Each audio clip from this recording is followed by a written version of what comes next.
The wind does not care for ideology. It blows across the steppe, indifferent to the eagle and the star. It was a wind that carried the scent of pine from the north, and, later, the scent of burning oil from the south. In the winter of 1941, it carried the first chill of a truth that no map in Berlin could illustrate. The machine had stopped. It stopped not because of a counterattack, not yet. It stopped because the earth itself rebelled. The Rasputitsa, the mud season, had come. A sea of primeval ooze that swallowed boots, swallowed trucks, swallowed the very concept of the blitzkrieg.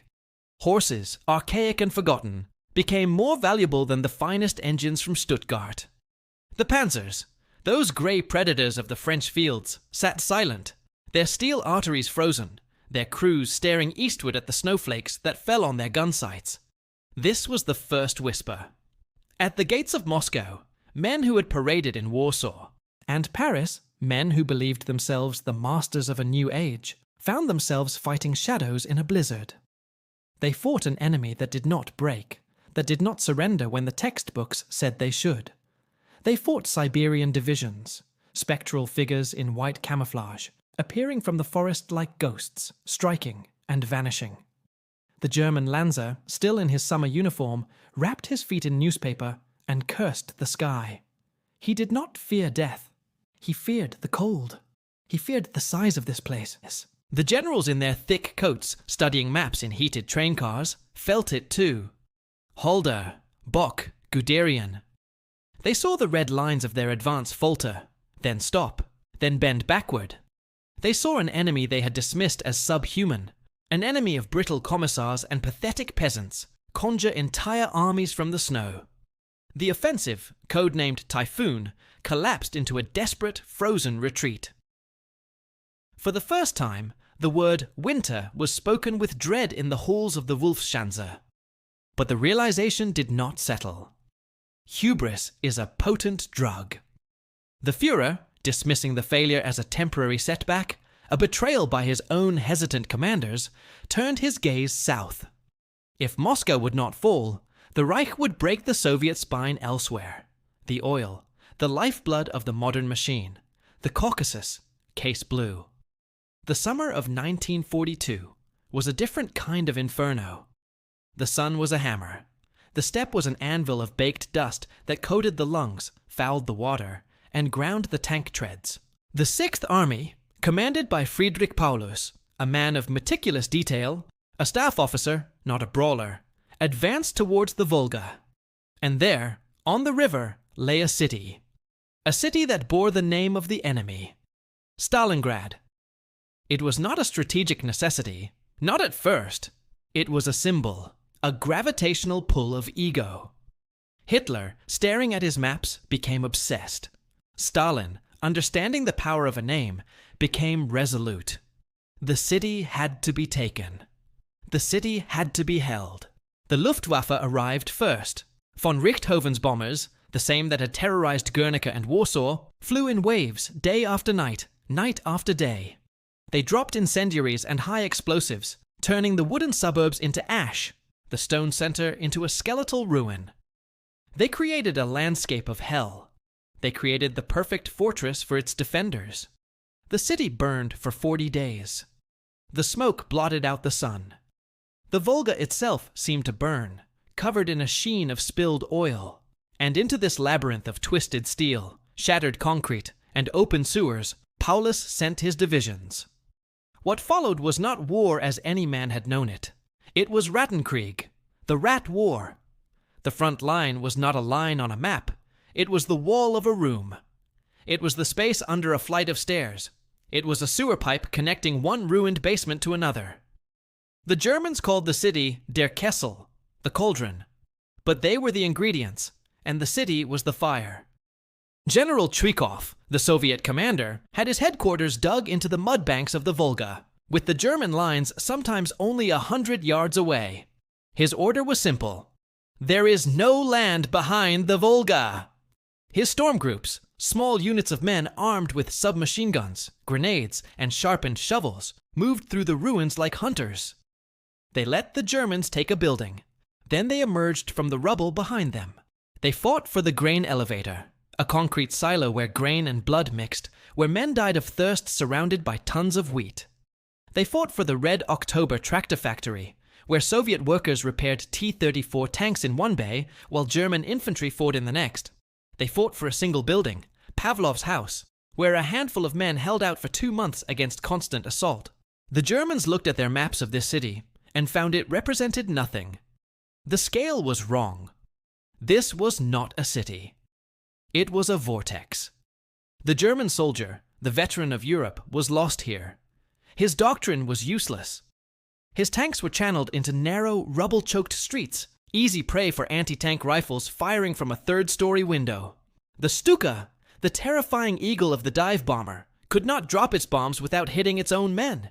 The air was thick with the smell of cordite, urine, and decomposition. Life was measured in yards. Life was measured in hours. Paulus, the meticulous planner, fed his divisions into the meat grinder piece by piece. The pioneers, the elite combat engineers, blasted their way from one ruin to the next, gaining ground that was measured in corpses. By November, they had pushed Chuikov back to a few narrow strips of land along the Volga's edge. The river was choked with ice floes, making reinforcement and resupply a nightly gamble with death. The Sixth Army held 90% of the ruined city. Victory seemed inevitable. It was the high watermark of the Third Reich. But while the Germans were looking at the city, the Soviets were looking at the steppe. Outside the cauldron, in the vast, empty plains to the north and south, a secret was being kept. Zhukov and Vasilevsky, the architects of the Moscow counterstroke, were gathering 1 million men. They were gathering thousands of tanks, thousands of guns. They were not aiming at the Sixth Army, they were aiming at its flanks. The flanks were held not by Germans, but by the Romanians. The Third and Fourth Romanian armies. They were brave, but they were exhausted. They were equipped with outdated French guns, inadequate winter clothing, and a gnawing sense dread. They held the line in frozen trenches dug into the featureless snow. They were the thin, brittle shell protecting the German core. On November 19th, 1942, the blizzard came. The world disappeared into a swirl of white. And out of that white, the Soviet god of war spoke. Operation Uranus began.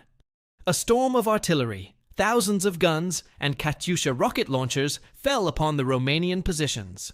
The sound was not a sound. It was a physical pressure, a tearing of the sky. The earth shook, and then, emerging from the fog, came the T-34s. Hundreds of them. Thousands. They did not slow down. They crushed the trenches, the guns, the men. The Romanian line did not bend. It shattered. Panic filled the airwaves. The Russians are coming! Tanks everywhere! The German commanders behind the lines listened in disbelief. It was impossible. The intelligence reports had promised nothing. From the south, another torrent of steel broke through. The pincers were closing. The Sixth Army, deep inside the ruins of Stalingrad, fighting for the last factories, suddenly heard the war behind them. Paulus looked at his maps. The meticulous lines were suddenly meaningless. His army, the most powerful field army in the Wehrmacht, was being cut off. He requested permission to break out, to fight his way west while there was still time. The answer came from the Wolfschanze, from a man who now trusted only his own intuition, a man for whom retreat was a word of moral failure. Hold. The Sixth Army will hold its positions. Then came the promise, the fatal promise. Hermann Göring, the head of the Luftwaffe, the vainglorious paladin of the Reich, assured his Führer, "I will supply the Sixth Army from the air." The trap snapped shut. At Kalak, west of the city, the two Soviet pincers met. The Sixth Army, over 250,000 men, was sealed inside the Kessel. The realization began here, not as a single, blinding flash, but as a slow, creeping cold. The air bridge was a fantasy. The encircled army needed a minimum of 750 tons of supplies a day. The Luftwaffe, flying in impossible weather, against a curtain of Soviet flak and fighters, could barely manage 100. On a good day. The planes, the lumbering Junkers 52s and Heinkel 111s, became coffins. They flew into a cauldron of fire. The pilots, flying mission after mission, grew gaunt. Their eyes burned with exhaustion. The airfields inside the pocket, Potomnik and Gumrak, were under constant artillery fire. Wounded men, desperate to escape, crawled onto the wings of the taxiing planes, only to be thrown off or frozen to death in the upper atmosphere. Inside the pocket, the slow-motion apocalypse began. The cold returned. This time, there was no escape. It fell to -20, -30, -40. Steel snapped like glass. Sentries froze to death at their posts. The food ran out. The bread ration was cut to 200 grams, then 100, then 50. A slice of bread, frozen solid, studded with sawdust. They ate the horses, all 12,000 of them. They ate the dogs. They ate the crows that pecked at the bodies. They boiled leather belts to make a thin, gelatinous soup. Lice. The men were covered in them. The scratching was maddening, incessant. Typhus spread through the ranks, dysentery, frostbite. The field hospitals were scenes from Dante. They were cellars, packed with thousands of men, lying in their own filth. There was no more chloroform, no morphine, no bandages. Surgeons operated with carpenters' saws, the screams of the men echoing in the frozen darkness. And still, they fought. The imperative of duty, the terror of the commissar, the last flicker of hope. They fought for a perimeter that shrank every day. That last hope had a name: Operation Winter Storm. Field Marshal von Manstein, the Wehrmacht's most brilliant strategist, assembled a relief force, a Panzerfist, to punch through the Soviet ring from the outside. They advanced in the blizzard. They fought desperately. They pushed to within 30 miles of the Kessel. The trapped men of the Sixth Army could see the flares from Manstein's guns. They could hear the distant rumble. Salvation was there, just across the snow. Paulus begged Hitler, "Allow me to break out. Operation Thunderclap. We can meet them." The order came back. "Hold. The Führer forbids a breakout." Manstein's tanks ran out of fuel. They met an immovable wall of Soviet armor. The relief column faltered, stalled, and was forced to retreat. The flares on the horizon vanished. The sound of the guns faded, and with it, the last vestige of hope in the Kessel died. The silence that fell was deeper than the cold. It was the silence of a tomb. This was the moment, the realization. It was not a grand pronouncement. It was the look in a soldier's eyes when he understood he would never see his home again. It was the click of a pistol in a frozen bunker as an officer chose his own way out. It was the sound of a man weeping, his breath freezing in the air. The Soviets, in January, launched Operation Ring, the final destruction. They squeezed the Kessel, splitting it into smaller pockets. The German resistance was no longer a fight. It was a spasm.